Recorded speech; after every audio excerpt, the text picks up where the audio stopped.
producir, innovar y proponer métodos y técnicas que describan tanto la variabilidad de las poblaciones naturales experimentales, los investigadores de las ciencias biológicas deben analizar, revisar y evaluar los procedimientos estadísticos disponibles que se adecúen a tales circunstancias o, de ser necesario, desarrollar técnicas bioestadísticas alternas para analizar e interpretar los resultados provenientes de experimentos que involucren los nuevos métodos biológicos. En biología molecular y agronomía se emplean los métodos de isoenzimas, también de marcadores genéticos, como los RFLPS y los RAPDS, que permiten determinar la variabilidad, la composición y estructura genética tanto de individuos como de poblaciones naturales y experimentales. Estos métodos se ayudan de herramientas como las distancias genéticas, índices de similitud, dendrogramas y escalas multidimensionales. Técnicas estadísticas moleculares. Los métodos y procedimientos estadísticos disponibles para el análisis de los resultados provenientes de ensayos biotecnológicos se pueden agrupar en las siguientes categorías. 1. Aquellos que tienen como propósito evaluar la variabilidad, la clasificación, estructura y composición genética de las poblaciones. 2. Los desarrollados para la construcción de mapas cromosómicos o genómicos cuando se utilizan marcadores genéticos moleculares.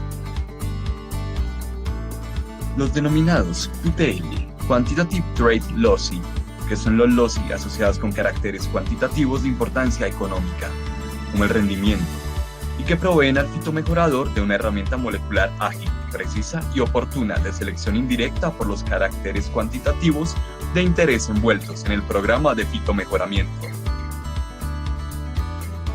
Marcadores genéticos. Son numerosas las variables, los caracteres o parámetros que se han utilizado para observar y detectar la variabilidad presente en los seres vivos. Los marcadores genéticos son una clase de estos y con ellos se espera que reflejen la variabilidad debida principalmente a los genes. Estos se clasifican en marcadores morfológicos. Son el resultado del efecto en conjunto de varios genes y del ambiente. Requieren medidas, conteo o clasificación. Marcadores bioquímicos. Están constituidos por isoenzimas y proteínas, extraídas mediante el método de electroforesis.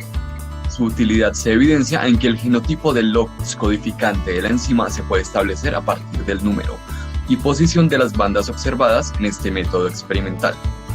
Marcadores moleculares son llamados RFLPS y RAPDS.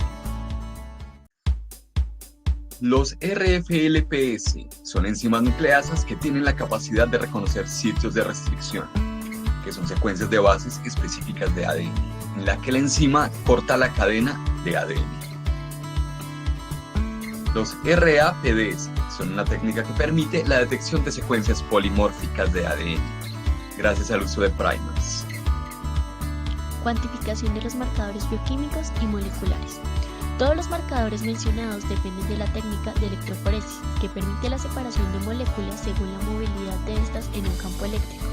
Esta técnica muestra una banda que será cuantificada para proponer medidas estadísticas que expresen la variabilidad entre las condiciones estudiadas. Con este fin se asigna 1 si se presenta la banda o 0 si no se presenta. Esta función binaria se denomina función indicadora. Así podemos trabajar con los valores con una orientación estadística.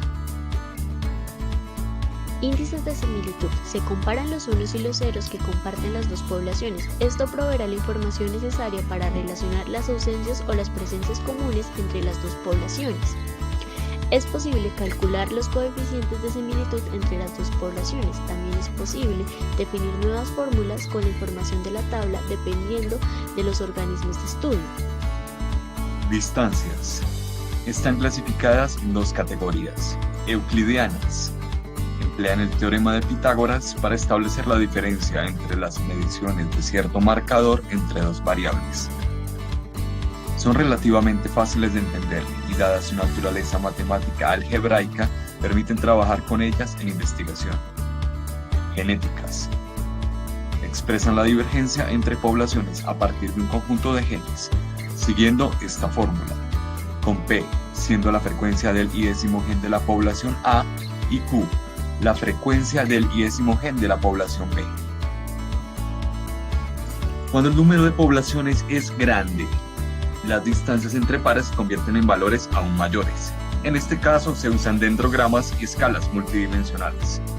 Los dendrogramas permiten crear grupos naturales, colocando conjuntos de individuos en grupos exhaustivos y mutuamente excluyentes, para inferir estadísticas de semejanza o diferencia. Estos grupos forman particiones en conjuntos menores o reagrupaciones en conjuntos mayores, llegando a formar una estructura jerárquica con forma de árbol. Escalas multidimensionales. Son técnicas estadísticas que permiten hallar una configuración de punto a partir de una matriz de distancias. Viene siendo como construir un mapa entre ciudades si se cuenta solamente con todas las distancias entre estas, en un país, por ejemplo. Estas distancias tienen que ser euclidianas para obtener una distribución en un plano cartesiano.